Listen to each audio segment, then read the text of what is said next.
TFM paper है अपना rural development and corporation, ग्रामीण विकास एवं सहकारिता। इसमें हम चैप्टर पढ़ रहे हैं राज्य एवं सहकारिता, जिसके पिछले वीडियो में हम पढ़ चुके थे। इसका कैसे प्रारंभ हुआ, सहकारी विभाग के कौन कौन से कार्य हैं और इसके कौन कौन से रूप हैं। आज इस में हम पढ़ेंगे इस वीडियो में राज्य सहायता के पक्ष में तर्क और विपक्ष में तर्क। राज्य सहायता के पक्ष में तर्क, arguments in favour of state assistance. सहकारी समितियों को राज्य के द्वारा सहायता प्रदान करने के पक्ष में काफी तर्क दिए गए हैं, जिसमें फर्स्ट है उचित मार्गदर्शन, प्रॉपर गाइडेंस।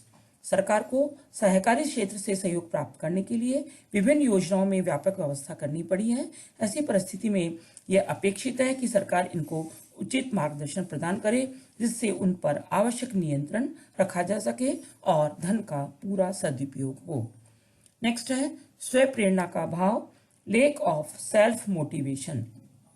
हमारे देश की जो अधिकांश जनता है वो अशिक्षित, अज्ञानी और रूढ़िवादी है, और ग्रामीण क्षेत्रों की स्थिति तो और भी खराब है। ऐसे व्यक्ति एकत्रित होकर किसी आंदोलन का संचालन करें, ऐसी आशा करना व्यर्थ है। अतः सरकार को सहकारी संस्थाओं को की स्थापना में पहल करनी चाहिए। नेक्स्ट है दुर्बल समितियां, वीक सोसाइटीज। आर्थिक दृष्टि से दुर्बल समितियां सरकारी सहयोग के बिना नहीं पनप सकती। इनके अतिरिक्त सहकारी क्षेत्र की कुछ ऐसी क्रियाएं हैं जो सरकारी सहयोग के बिना विकसित नहीं हो सकती, जैसे सहकारी विपणन, सहकारी खेती आदि। अतः इन सबके विकास के लिए सरकार की सहायता अत्यंत आवश्यक है। नेक्स्ट है नैतिक समर्थन, मॉरल सपोर्ट। सरकार के सहयोग से सहकारी को नैतिक समर्थन प्राप्त होता है। नैतिक समर्थन से सहकारी आंदोलन में संलग्न व्यक्ति और संस्थाएं प्रोत्साहित होती हैं और वे सरकार के संरक्षण व नेतृत्व में आंदोलन को आगे बढ़ाती हैं। नेक्स्ट वैधानिक मान्यता, लीगल रिकॉग्निशन।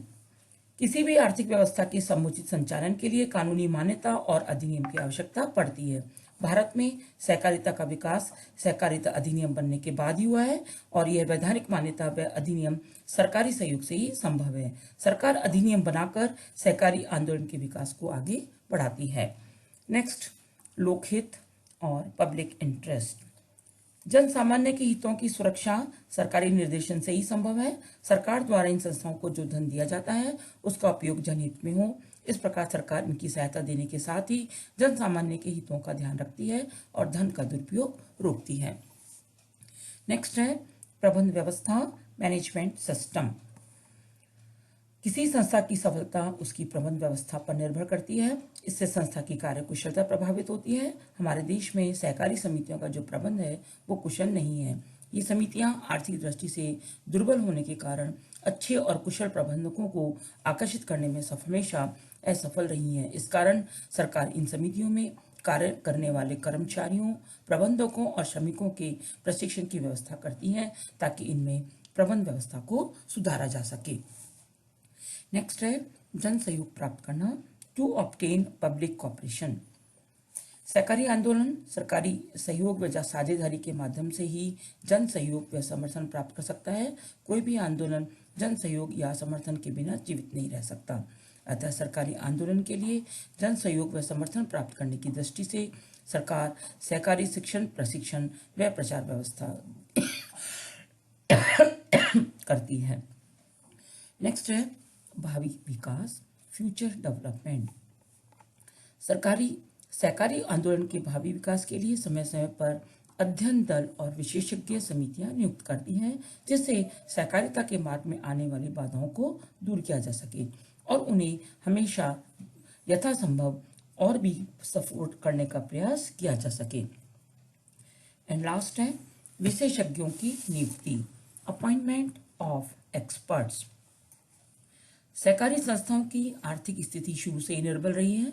अतः सहकारी संस्थाएं अपने साधनों के बलबूते पर विशेषज्ञों की सेवाएं प्राप्त नहीं कर सकती हैं। सरकार समितियों की जांच के लिए अंकेशक, पर्यवेक्षक व निरीक्षकों की नियुक्ति करती है। इसके अतिरिक्त सरकार विशिष्ट प्रकार की सहकारी समितियों में तकनीकी और अन्य संबंध क्षेत्रों के विशेषज्ञों की सेवाएं भी प्रदान करती है। तो ये हमने पढ़े राज्य सहायता के पक्ष में तर्क। अब राज्य सहायता के विपक्ष में तर्क, आर्ग्यूमेंट्स अगेंस्ट गवर्नमेंट असिस्टेंस। सहकारी संस्थाओं को राज्य के द्वारा सहायता न देने के संबंध में बहुत सारे तर्क दिए जाते हैं, जिन्हें हम कहते हैं कि विपक्ष में तर्क। सबसे पहला इसमें ऐच्छिक स्वरूप की समाप्ति, एंड ऑफ वॉलंटरी नेचर। सहकारिता एक ऐसा संगठन है जिसमें कोई भी व्यक्ति इसका सदस्य बनने और सदस्यता छोड़ने के लिए स्वतंत्र है। यह पारस्परिक समानता और व्यक्तिगत स्वतंत्रता के सिद्धांतों पर संचालित की जाती है, परंतु ऐच्छिकता और सरकारी नियंत्रण ये परस्पर दो विरोधी तत्व हैं। अतः दोनों का सामंजस्य कठिन है। यदि सहकारिता पर सरकारी नियंत्रण होता रहेगा तो इसका ऐच्छिक स्वरूप भी समाप्त हो जाएगा। नेक्स्ट है इसमें जनतंत्रीय प्रबंध की समाप्ति, एंड ऑफ डेमोक्रेटिक सिस्टम। सहकारी आंदोलन का प्रबंध सदस्यों द्वारा चुने गए प्रतिनिधियों द्वारा किया जाता है, लेकिन सरकारी सहायता के कारण सरकारी हस्तक्षेप इस सीमा तक बढ़ गया है कि प्रत्येक काम के लिए सरकारी आज्ञा आवश्यक हो गई है। इस प्रकार सरकारी हस्तक्षेप सहकारिता के प्रजातांत्रिक ढांचे को ठेस पहुंचाता है, अतः सरकारी हस्तक्षेप नहीं होना चाहिए। नेक्स्ट, आत्मनिर्भरता की भावना का अंत, एंड ऑफ सेल्फ सफिशिएंसी। सरकारी सहयोग के बिना सहकारी आंदोलन विकास नहीं कर सकता। यह कथन काफी हद तक सही है, लेकिन यह कहना भी उतना ही सही है कि सरकारी सहयोग ने इसे पंगु बना दिया है। आज स्थिति यह है कि यदि इस आंदोलन को इसके ही भरोसे छोड़ दें तथा वित्तीय और आर्थिक सहायता बंद कर दें तो यह आंदोलन एक कदम भी आगे नहीं बढ़ सकेगा। इस प्रकार समितियों में आत्मनिर्भरता की भावना समाप्त हो गई है और यह आंदोलन हर काम के लिए सरकार का मोहताज हो गया है। नेक्स्ट, सहकारी भावना का अंत, एंड ऑफ कोऑपरेटिव स्पिरिट। सहकारी आंदोलन में सरकारी हस्तक्षेप इस सीमा को पार कर गया है कि जनता में सहकारिता की भावना भी समाप्त होने लगी है। सरकार के अत्यधिक नियंत्रण के कारण जनता इस आंदोलन को सरकारी आंदोलन समझने लगी है और यह आंदोलन जन आंदोलन रहकर ही विकसित हो सकता है, अन्यथा नहीं। नेक्स्ट, अपरिपक्वता, इमैच्योर। हमारे देश में सहकारी आंदोलन अपरिपक्व है। यदि सरकारी नियंत्रण व सहयोग समाप्त कर दिया जाए तो इन सहकारी संस्थाओं के कोषों का दुरुपयोग होने लगेगा, वह आंदोलन धीरे धीरे समाप्त हो जाएगा। लेकिन ऐसा कहना तर्कसंगत नहीं है, क्योंकि भारत में सहकारी आंदोलन कोई नया नहीं है और यहाँ की जनता भी परिपक्व हो चुकी है। भारत ने अपने अथक प्रयत्नों के बाद आजादी हासिल की है और आज हम प्रजातांत्रिक आधार पर एक विशाल देश का शासन चला रहे हैं। इसके अतिरिक्त सरकार अनेक ऐसी संस्थाओं को भी सहायता दे रही है जिन पर सरकार का कोई नियंत्रण नहीं है। फिर सहकारी क्षेत्र पर सरकारी नियंत्रण को हम कैसे न्यायोचित ठहराया जा सकता है। नेक्स्ट, साधनों का दुरुपयोग, मिसयूज ऑफ रिसोर्सेज। सरकार साधनों के दुरुपयोग को रोकने के लिए ही समितियों पर नियंत्रण रखती है। समितियों के कुछ प्रभावशाली व्यक्ति सरकारी अधिकारियों से तालमेल बिठाकर साधनों का दुरुपयोग करते हैं। हमारे देश में अनेक ऐसी समितियां हैं जो केवल नाम मात्र के लिए पंजीकृत हैं तथा जिनके सदस्य अवास्तविक हैं। ये सिर्फ सरकार से धन प्राप्त करने के उद्देश्य से ही चल रही हैं और इस प्रकार की समितियां सहकारी आंदोलन के विकास में बाधक हैं। इन समितियों में राजनीतिक हस्तक्षेप भी बहुत देखने को मिलता है। सत्ताधारी पार्टी के सदस्य इन समितियों का संचालन हमेशा अपने हित में करते हैं। नेक्स्ट, प्रभावी नियंत्रण में कठिनाई, प्रॉब्लम इन इफेक्टिव कंट्रोल। सरकार के द्वारा सहकारी समितियों पर प्रभावी नियंत्रण रखना व्यवहारिक दृष्टि से संभव नहीं है। हमारे देश में सहकारी आंदोलन गांवों से लेकर शहरों तक दूर दूर फैल गया है, इसलिए सहकारिता का क्षेत्र पहले से विस्तृत हो गया है। अतः राज्य का इन पर प्रभावी नियंत्रण कठिन हो गया है। अतः सरकारी नियंत्रण का कोई औचित्य नहीं है।